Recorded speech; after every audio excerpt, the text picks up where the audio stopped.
5월 17일 화요일 아침입니다. 오늘 하루도 주님의 은혜가 가득한 하루 되시길 소망합니다. 여호수아 21장 함께 묵상하시겠습니다.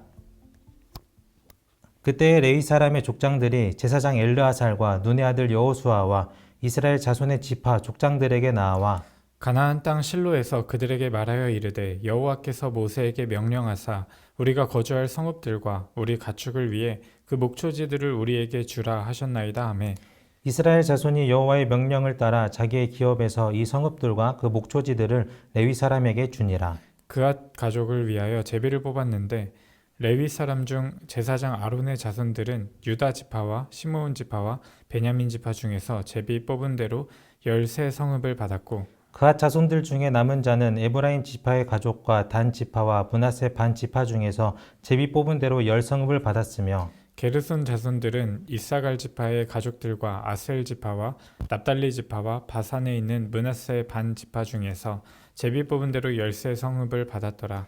므라리 자손들은 그 가족대로 르우벤 지파와 갓 지파와 스불론 지파 중에서 12성읍을 받았더라. 여호와께서 모세에게 명령하신 대로 이스라엘 자손이 제비 뽑아 레위 사람에게 준 성읍들과 그 목초지들이 이러하니라.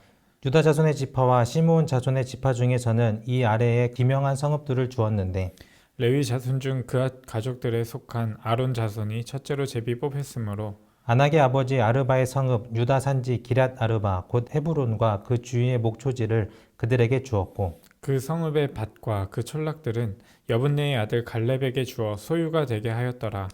제사장 아론의 자손에게 준 것은 살인자의 도피성 헤브론과 그 목초지요 또 림나와 그 목초지와 얏딜과 그 목초지와 에스드모아와 그 목초지와 홀론과 그 목초지와 드빌과 그 목초지와 아인과 그 목초지와 유다와 그 목초지와 베세메스와 그 목초지이니 이 두 지파에서 9성읍을 냈고 또 베냐민 지파 중에서는 기브온과 그 목초지와 게바와 그 목초지와 아나돗과 그 목초지와 알몬과 그 목초지 곧 4성읍을 냈으니 제사장 아론 자손의 성읍은 모두 13성읍과 그 목초지들이었더라.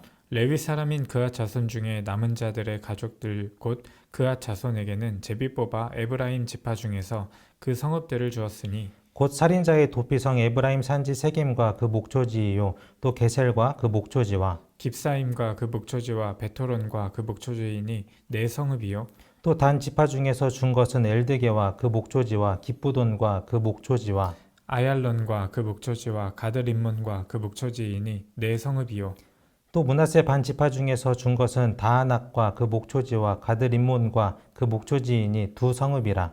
그앗 자손의 남은 가족들을 위한 성읍들은 모두 10성읍과 그 목초지들이었더라.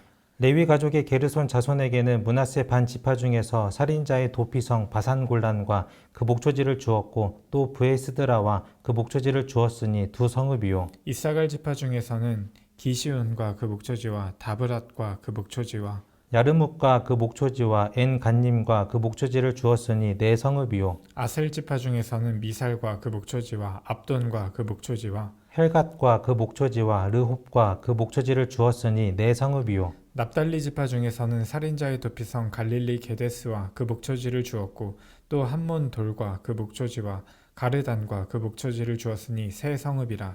게르손 사람이 그 가족대로 받은 성읍은 모두 13성읍과 그 목초지들이었더라. 그 남은 레위 사람 므라리 자손의 가족들에게 준 것은 스불론 지파 중에서 용르암과 그 목초지와 가르다와 그 목초지와 딥나와 그 목초지와 나할랄과 그 목초지이니 4성읍이요. 르우벤 지파 중에서 준 것은 베셀과 그 목초지와 야하스와 그 목초지와 그데못과 그 목초지와 무바앗과 그 목초지이니 4성읍이요. 갓 지파 중에서 준 것은 살인자의 도피성 길르앗 라못과 그 목초지이요 또 마하나임과 그 목초지와 헤스본과 그 목초지와 야셀과 그 목초지이니 모두 4성읍이라.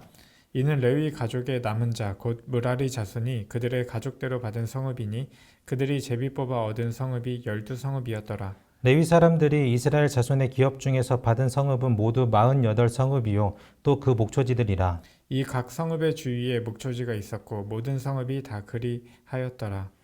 여호와께서 이스라엘의 조상들에게 맹세하사 주리라 하신 온 땅을 이와 같이 이스라엘에게 다 주셨으므로 그들이 그것을 차지하여 거기에 거주하였으니 여호와께서 그들의 주위에 안식을 주셨으되 그 조상에게 맹세하신 대로 하셨으므로 그들의 모든 원수들 중에 그들과 맞선 자가 하나도 없었으니 이는 여호와께서 그들의 모든 원수들을 그들의 손에 넘겨주셨음이니라. 여호와께서 이스라엘 족속에게 말씀하신 선한 말씀이 하나도 남음이 없이 다 응하였더라. 아멘. 오늘 말씀의 제목은 사방에 평화를 주셨다입니다. 요절 말씀은 41절, 41절입니다. 이스라엘 자손이 차지한 유산의 땅 가운데서 레위 사람이 얻은 것은 모두 48개의 성읍과 거기에 딸린 목장이었다. 성읍마다 예외 없이 거기에 딸린 목장이 있었다. 이스라엘 모든 지파에게 땅이 분배된 후 레위 지파의 족장들은 제사장 엘르아살과 여호수아와 이스라엘의 족장들에게 나아가서 주님의 명령을 상기시켜 줍니다. 2절 말씀을 보면 주님께서 모세를 시켜서 우리가 거주할 성읍과 우리의 가축을 먹일 목장을 우리에게 주라고 명하셨습니다. 라고 얘기를 하죠. 이에 이스라엘 자손은 주님의 명령을 따라 일정한 성읍과 딸린 목초지를 구분하여서 내놓았습니다.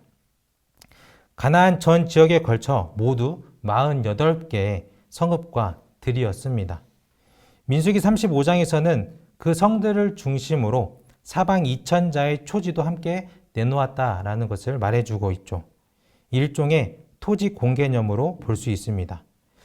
민수기 35장 2절부터 보면 너는 이스라엘 자손에게 그들이 유산으로 받는 땅에서 레위 사람이 살 성읍들을 떼어주라고 명령하여라. 레위 사람에게는 성읍과 함께 그 주변의 목초지도 함께 주어라. 그래야만 그들이 그들의 재산인 가축대와 모든 짐승들을 그 목초지에서 기르면서 그 여러 성읍에서 살게 될 것이다. 그리고 4절에 보면 너희가 레위 사람에게 줄 성읍 둘레의 목초지의 범위는 각 성에 다같이 성벽 둘레로부터 2,000자까지의 지역이어야 한다 라고 나와 있습니다. 이는 가나안 땅에서 아무런 기업도 약속받지 못한 레위 지파 자손은 어떻게 살아가야 하는가? 제사 제물만 먹고 살아갈 수 있는가에 대한 답이 되는 것이죠. 더 나아가서는 성읍을 떼어주는 그러한 기준도 있었는데요. 민수기 35장 8절에 보면 이스라엘 자손이 가지고 있는 땅을 떼어서 그것을 레위 사람에게 줄 때에는 각 지파들이 받은 몫의 비율대로 떼어내도록 하여라. 많이 가진 지파에서는 많은 성읍을 떼어내고 적게 가진 지파에서는 적게 떼어내어라 라고 나와 있죠. 이렇게 해서 12지파로부터 레위 사람들에게 주어진 성읍은 이렇습니다. 본문 4절부터 8절의 말씀입니다. 고핫 가문의 몫을 결정할 제비를 뽑았는데 레위 사람 가운데 아론 제사장의 자손에게는 유다 지파와 시므온 지파와 베냐민 지파의 몫에서 13성읍이 돌아갔다. 고핫의 남은 자손에게는 에브라임 지파 가문과 단 지파와 므낫세의 반쪽 지파의 몫에서 10성읍이 돌아갔다. 게르손 자손에게는 이사갈 지파 가문과 아셀 지파와 납달리 지파와 바산에 있는 므낫세의 반쪽 지파의 몫에서 13성읍이 돌아갔다. 무라리 자손에게는 그 가문을 따라 루벤 지파와 갓 지파와 스불론 지파의 몫에서 12성읍이 돌아갔다. 이스라엘 자손이 제비를 뽑아서 주님께서 모세에게 명하신 대로 레위 사람들에게 이러한 성읍들과 목장을 주었다 라고 나와 있습니다. 그리고 이후에 나오는 구절들은 성읍들의 목록이 쭉 나열되어 있죠. 그런데 이 성읍들은 레위 지파에게 있어서 단지 거주하고 생존할 수 있는 터전일 뿐이었습니다. 10절에서 12절을 보면 레위 자손 가운데에서도 고핫 가문에 속한 아론 자손이 첫 번째로 제비를 뽑았는데 아낙의 아버지인 아르바가 가지고 있던 기랏 아르바 곧 유다 산간 지방에 있는 헤브론과 그 주변 목장을 얻게 되었다. 그러나 성읍에 딸린 밭과 그 주변 마을은 여분네의 아들인 갈렙에게로 돌아가서 그의 차지가 되었다. 레위 지파가 받은 땅은 농사를 지을 수 있는 땅도 아닌 목초지일 뿐이었지만 그마저도 소유권은 갈렙 곧 원상속자에게 있었다라는 의미가 아닌가 하는 생각이 듭니다. 이로써 알게 되는 것은 하나님께서는 레위 사람들에게 생산활동을 맡기는 대신 보다 중요한 과제였던 이스라엘의 신앙훈련과 예배를 맡기셨다라는 것이죠. 하나님 나라의 기본 시스템은 이렇게 설치되었습니다. 주님이 맹세하신 대로 사방의 평화가 이루어질 조건이 마련된 것이죠. 44절 45절 말씀입니다. 주님께서는 그들의 조상에게 맹세하신 대로 사방에 평화를 주셨다. 또한 주님께서는 그들의 모든 원수를 그들의 손에 넘기셨으므로 그들의 원수 가운데서 어느 누구도 그들에게 대항하지 못하였다. 주님께서 이스라엘 사람에게 약속하신 모든 선한 말씀이 하나도 어긋남이 없이 그대로 다 이루어졌다.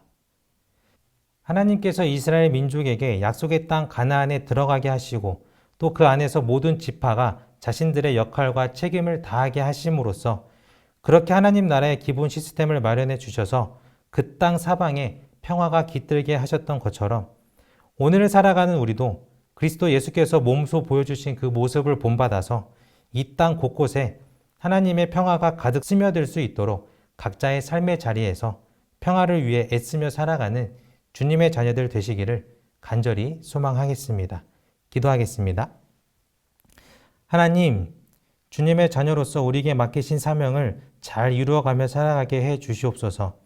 평화를 찾기까지 있는 힘을 다하라 하신 말씀을 마음에 새기게 하시고 하나님 나라의 기본 시스템이 이 땅 가득 스며들어서 이 한반도에도 온전한 평화가 이루어질 수 있도록 인도해 주시옵소서.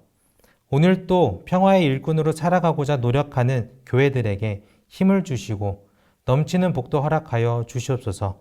감사드리며 우리 주 예수 그리스도의 이름으로 기도드렸습니다. 아멘. 하늘에 계신 우리 아버지, 아버지의 이름을 거룩하게 하시며 아버지의 나라가 오게 하시며 아버지의 뜻이 하늘에서와 같이 땅에서도 이루어지게 하소서. 오늘 우리에게 일용할 양식을 주시고 우리가 우리에게 잘못한 사람을 용서하여 준 것 같이 우리 죄를 용서하여 주시고 우리를 시험에 빠지지 않게 하시고 악에서 구하소서. 나라와 권능과 영광이 영원히 아버지의 것입니다. 아멘. 각자 기도하시겠습니다.